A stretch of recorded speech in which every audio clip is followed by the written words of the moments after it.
வணக்கம் students. Next நம்ம பார்க்க போகிறது இன்டைரக்ட் மெத்தட். ரொம்ப முக்கியமான ப்ராப்ளம் டிஸ்க்ரீட் மேத்தமேட்டிக்ஸில். அது ரொம்ப உங்களுக்கு ஈஸியாக புரிய வச்சிடும் பாருங்கள். முதல்ல கொஸ்டின் பார்க்கலாம். By indirect proof show that P arrow Q arrow R P R implies R. இதுதான் நம்மளுக்கு கொடுத்த கொஸ்டின். இந்த கொஸ்டினில் மொத்தம் எத்தனை ஸ்டேட்மெண்ட்ஸ் இருக்குதுன்னு முதல்ல கவனிங்க. P arrow Q ஒரு ஸ்டேட்மெண்ட், Q arrow R ஒரு ஸ்டேட்மெண்ட், P R ஒரு ஸ்டேட்மெண்ட், R ஒரு ஸ்டேட்மெண்ட். ஸோ லெஃப்ட் ஹேண்ட் சைடில் 3 ஸ்டேட்மெண்ட் இருக்குது, ரைட் ஹேண்ட் சைடில் ஒரு ஸ்டேட்மெண்ட் இருக்குது. மொதல் ஸ்டெப்பாக நம்ம என்ன பண்ணணும்னா, இந்த இன்டைரக்ட் மெத்தடில் இந்த ரைட் ஹேண்ட் சைடில் இருக்குது இல்லையா, அதுதான் ஆன்சர். முதல்ல அந்த ஆன்சர் நான் தப்புன்னு சொல்லிடுறேன், அசியூம் பண்ணிக்கிறேன். நான் சொல்லிடுறேன் அதை முதல்ல நான் தப்புன்னு சொல்லிடுறேன். தப்புன்னு சொல்லிவிட்டு நான் ப்ராப்ளமை சால்வ் பண்ண ஸ்டார்ட் பண்ணுறேன். லாஸ்ட்டில் முடிச்சதுக்கப்புறமா நான் தப்புன்னு சொன்னேன் இல்லையா, அது தப்பு தான்னு நான் ஒத்துக்கிறேன். நான் தப்புன்னு முடிவு பண்ணதே தப்புன்னு நான் ஒத்துக்கிறேன் லாஸ்ட்டில். அதுதான் கான்ட்ராடிக்ஷன்னு சொல்லுவோம். ஓகேங்களா, தப்புன்னு ஒத்துக்கிறேன். அப்போது இதுலேருந்து என்ன தெரியுது, நான் இது தப்புன்னு முடிவு பண்ணி லாஸ்ட்டில் தப்புன்னு முடிவு பண்ணதே நீ தப்பு தான்னு ரிசல்ட் வந்ததுக்கப்புறமா இது ட்ரூ ஆகிடுதுங்க இல்லையா. அப்போது அவங்க கொடுத்தது கரெக்டுன்னு தானே ப்ரூவ் ஆகுது. இதுதான் விஷயமே. கொஞ்சம் பொறுமையாக நான் சொன்னதை நீங்கள் அப்சர்வ் பண்ணிங்கன்னா ஈஸியாக எழுதிடலாம். சரி, ஃபஸ்ட் ஸ்டெப் ஒன் நம்ம என்ன பண்ணணும்னா, த டிசைர்டு ரிசல்ட் இஸ்னு இந்த ஸ்டேட்மெண்ட் எழுதணும். டிசைர்டு ரிசல்ட்னா என்னது, நம்மளுக்கு வரக்கூடிய ரிசல்ட். ரைட் ஹேண்ட் சைடு என்ன இருக்கீங்க, ஆர், அந்த ஆரை எடுத்து எழுதுங்க. இதுதான் ஃபஸ்ட்டு ஸ்டேட்மெண்ட். இப்போது இதை நான் தப்புன்னு சொல்ல போகிறேன். அதுக்கு என்ன பண்ணணும்னா இன்க்ளூட் பண்ணணும். எதை இன்க்ளூட் பண்ணணும், இந்த ரிசல்ட் ஆருக்கு முன்னாடி நான் நாட் கேட்டை இன்க்ளூட் பண்ணுறேன். நாட் கேட்டுக்கு சிம்பிள் இதுதான். இப்படி போட்டால் இது தப்புன்னு அர்த்தம். இப்போ இது ட்ரூன்னு அர்த்தம். இது நான் தப்புன்னு முடிவு பண்ணணும். அதுக்கு முன்னாடி ஒரு நாட் சிம்பிள் போட்டால் தப்புன்னு முடிவு பண்ணும். ஸோ இதுதான் அவனுக்கு புது statement as a new premise. ஓகேங்களா. ஸோ நான் என்ன பண்ணுறேன், ஆருக்கு முன்னாடி நாட்டுன்னு போட்டு இப்போது ஸ்டார்ட் பண்ணுறேன். அப்போது எனக்கு மொத்தம் 4 ஸ்டேட்மெண்ட். இப்போது இது ஒரு ஸ்டேட்மெண்ட், இது ஒரு ஸ்டேட்மெண்ட், இது ஒரு ஸ்டேட்மெண்ட். இப்போ இது ஸ்டேட்மெண்ட் கிடையாது, தூக்கியாச்சு. அதுக்கு பதிலாக இன்னொரு ஸ்டேட்மெண்ட். டோட்டலாக நம்மளுக்கு 4 நியூ ஸ்டேட்மெண்ட்ஸ் இருக்குது. P arrow Q arrow R P R not R. இந்த 4 ஸ்டேட்மெண்ட்டை வச்சு தான் நான் இப்போது ப்ராப்ளமை ஸ்டார்ட் பண்ண போகிறேன்.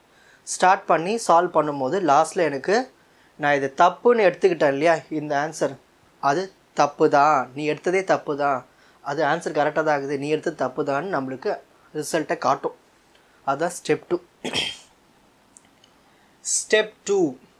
இந்த மாதிரி ஒரு டேபிள் ஒன்று க்ரியேட் பண்ணணும். ரொம்ப பயந்துராதீங்க, ரொம்ப சிம்பிளாக சொல்லித்தரேன் பாருங்கள். இப்போது 1 2 3 4 காலம்ஸாக பிரிச்சுக்குங்க.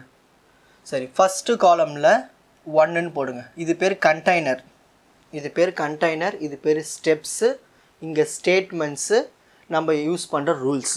ஓகேங்களா. சரி, இப்போது கண்டெய்னரில் இப்போ ஃபஸ்ட்டு 1 எப்பயுமே இந்த இடத்துல 1ன்னு போட்டுங்க. அதேமாரி மொதல் ஸ்டெப்பு 1.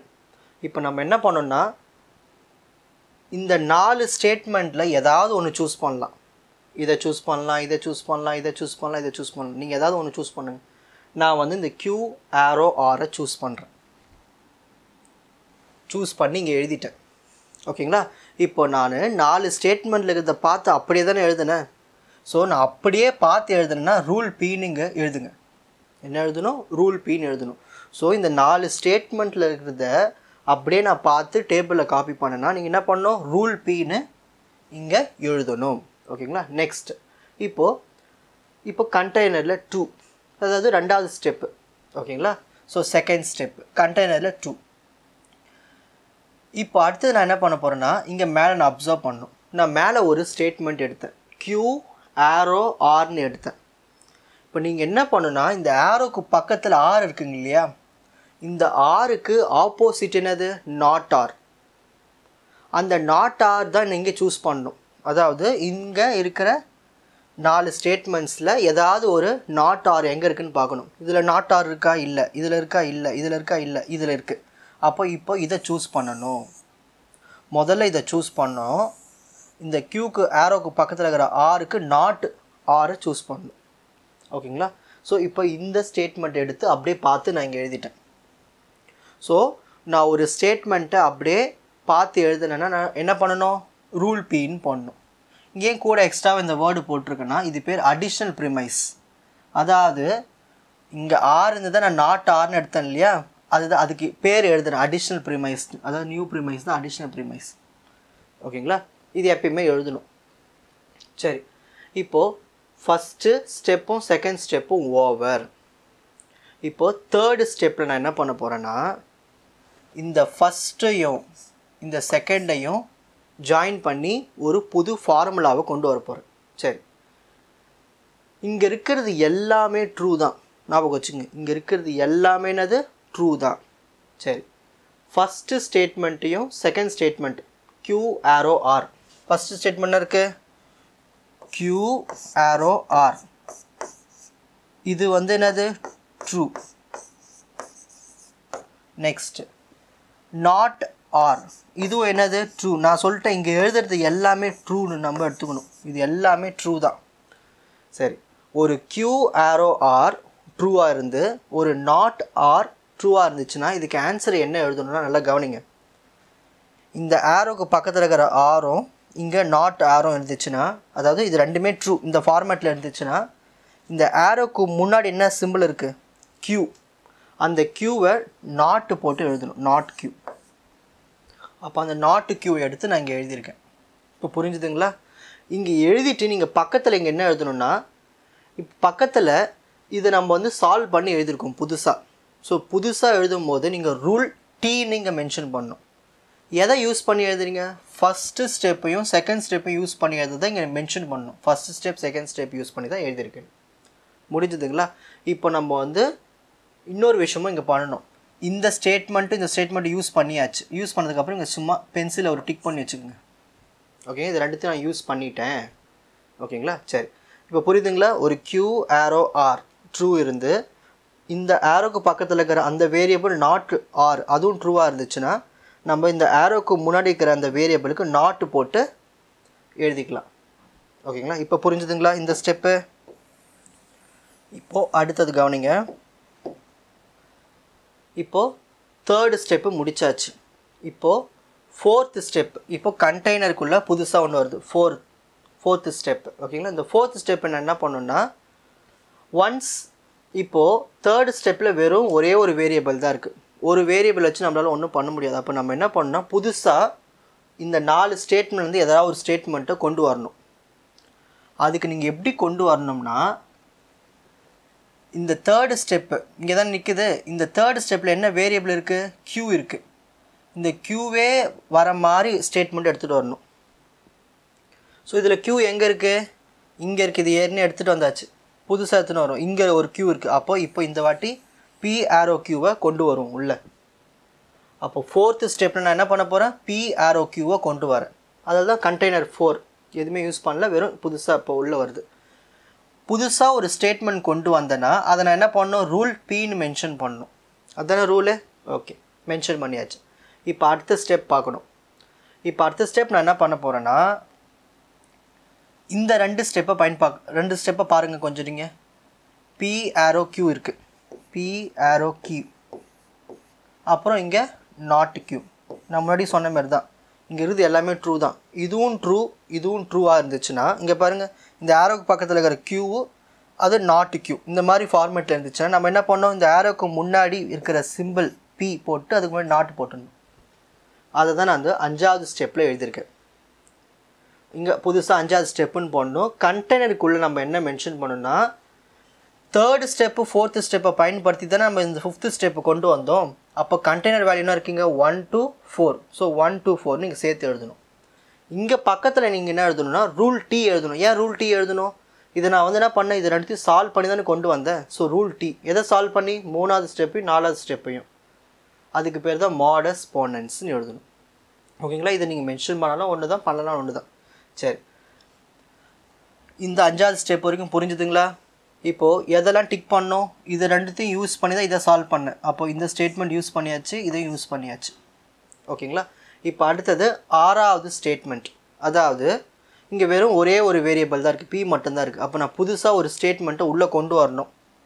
அப்போ இங்கே பாருங்கள், இதில் பி இருக்குது. ஸோ பி வர ஸ்டேட்மெண்ட்டாக கொண்டு வரணும்.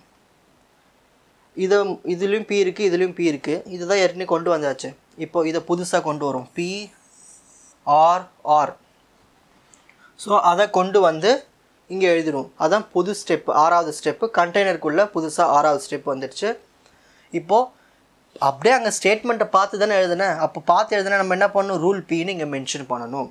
பண்ணியாச்சுங்களா? இப்போ அடுத்து நம்ம என்ன பண்ணணும்னா இதையும் அப்சர்வ் பண்ணுங்கள். இப்போது லாஸ்ட் 2 ஸ்டெப்பை அப்சர்வ் பண்ண போகிறோம். அப்சர்வ் பண்ணி இங்கே எழுதிடலாமா? ஃபஸ்ட்டு எது இதுவும் நாட் பி, அப்புறம் பி ஆரோ ஆர். இங்கே பாருங்கள். ஸோ இதில் 2 ஸ்டேட்மெண்ட் இருக்குது. எது not P, P arrow R. P R கேட்டு ஆர் இதுவும் ட்ரூ, இதுவும் ட்ரூவாக இருந்துச்சுன்னா, அதாவது பி ஆர் கேட்டு ஆர் நாட் பி, அதாவது இந்த ஆர் கேட்டுக்கு முன்னாடி இருக்கிற சிம்பிள் இங்கே நாட் கேட்டாக இருந்துச்சுன்னா நம்ம என்ன பண்ணணும்னா, இந்த ஆர் கேட்டுக்கு பக்கத்தில் என்ன வேரியபிள் இருக்குது, ஆர், அந்த ஆர் தான் ஆன்சர். இது வந்து ப்ராப்பர்ட்டி. ஸோ அந்த ஆரை தான் நான் இங்கே எடுத்து எழுதியிருக்கேன். இந்த மாதிரி ஃபார்மேட்டில் வந்துச்சுன்னா பின்னால் நீங்களே சால்வ் பண்ண தெரிஞ்சுக்கணும். அதாவது இங்கே 2 வேரியபிள் இருக்குது, நடுவில் ஆர் கேட் இருந்து இன்னொரு ஸ்டேட்மெண்ட்டில் இந்த ஆர் கேட்டுக்கு முன்னாடி இருக்கிற அந்த பி வந்து நாட்டாக இருந்துச்சுன்னா நம்ம என்ன பண்ணணும், இந்த ஆர் கேட்டுக்கு பக்கத்தில் இருக்கிற சிம்பிளை வந்து அப்படியே ஆன்சரை எடுத்து இங்கே எழுதிக்கலாம். ஓகேங்களா? அதெல்லாம் இங்கே ஆர்னு எழுதியிருக்கேன்.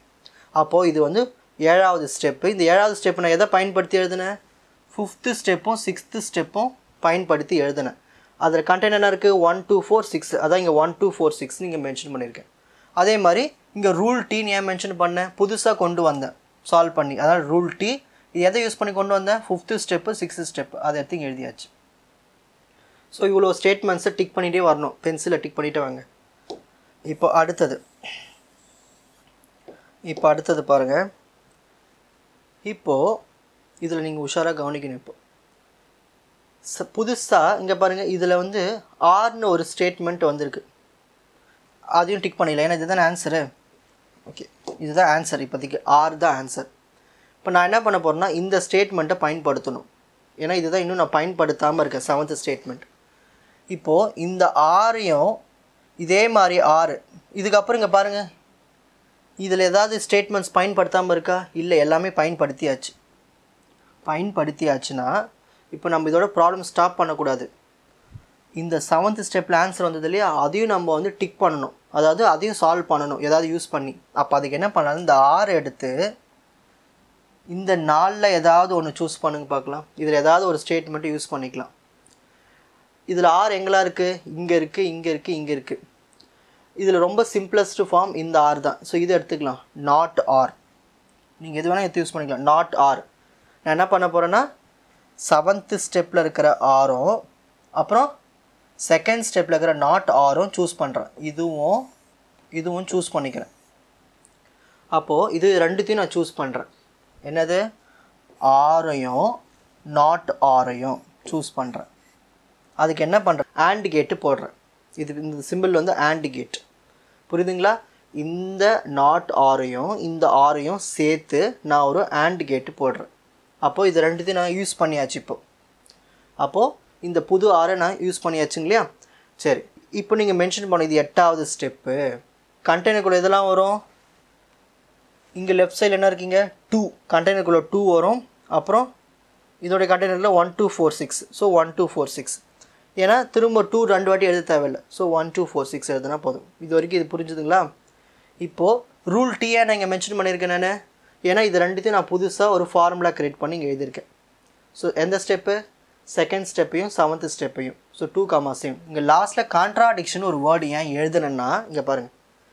இப்போ நான் ஆருக்கு வந்து நான் ட்ரூன்னு எடுத்துக்கிறேன். ஓகேங்களா? ஆண்ட் கேட் ஆருக்கு ட்ரூன்னு எடுத்தேன். நாட்டு போட்டேன்னு ஆகிடும். ட்ரூனுடைய ஆப்போசிட் வந்து ஃபால்ஸ். ஒரு ஆண்ட் கேட்டில் ட்ரூவும் ஃபால்ஸும் பண்ணனா வரும், ஃபால்ஸ் தானே வரும். ஃபார் எக்ஸாம்பிள் இங்கே 1 இங்கே 0 இருக்குது. 1 × 0 என்னது 0 தான் வரும். ஆனால் நம்மளுக்கு நீங்கள் என்ன சொல்லியிருக்கோம், நம்ம இங்கே இதில் இருக்கிறது எல்லாமே ட்ரூன்னு சொல்லியிருக்கோம். ஆனால் இந்த இடம் மட்டும் நம்மளுக்கு என்னவாயிடுச்சு, ஆன்சர் ஃபால்ஸுன்னு வந்துட்டுருக்கு. ஃபால்ஸுன்னு வந்தால் கான்ட்ராடிக்ஷன் தப்பாக வந்திருக்கு. அப்போது நான் ஸ்டார்டிங்கில் எடுத்த ஒரு ஸ்டேட்மெண்ட்டு தப்புன்னு முடிவு பண்ணது இங்கே தப்புன்னு முடிவாயிடுச்சு. அப்போது தப்புன்னு முடிவான உடனே நம்ம என்ன சொல்லிடலாம், thus we get the contradiction. தான் ஸ்டெப் 3 ஃபைனல் ஸ்டேட்மெண்ட் எழுதணும். நம்மளுக்கு கான்ட்ராடிக்ஷன் கிடச்சிருச்சு. ஸோ கொஷினில் அவங்க கொடுத்ததே கரெக்டு தான். So P arrow Q, Q arrow R, P R R which is implies R தான் வந்து பர்ஃபெக்ட் ட்ரூன்னு ப்ரூவ் பண்ணியாச்சு. Hence showed. ஈஸியாக புரிஞ்சிருக்குன்னு நினைக்கிறேன். இப்போது ஸ்க்ரீன்ஷாட் டைம்.